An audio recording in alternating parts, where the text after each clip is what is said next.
l'évaluation? Oui, alors il y a deux choses. D'abord, on demandait 800 millions d'euros. La négociation est partie à ce niveau-là. On arrive à 766 millions d'euros. On ne peut pas dire qu'on est vraiment très loin du compte. Je vous rappelle que le précédent triennal, c'était 540 millions d'euros.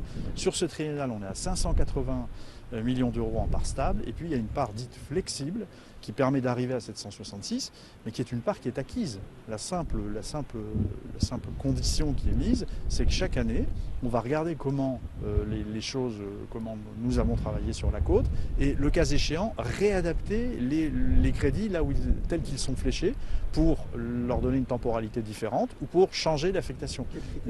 Alors les critères, il y a deux types de critères. Mais donc déjà, le financement, il est acquis. Il y a simplement une flexibilité qui nous permettra d'ajuster la dernière tranche. On passera de 580 à 766 millions, le cas échéant en ajustant dans le cadre d'un partenariat avec les Britanniques, puisqu'il y a un comité de suivi qui est d'ailleurs, c'est monsieur le directeur général des étrangers en France qui est à côté de moi et qui nous représente la France dans ce comité de suivi avec les Britanniques. Tous les trimestres, on fait un point et chaque année, on réévaluera, le cas échéant, l'affectation des crédits, les actions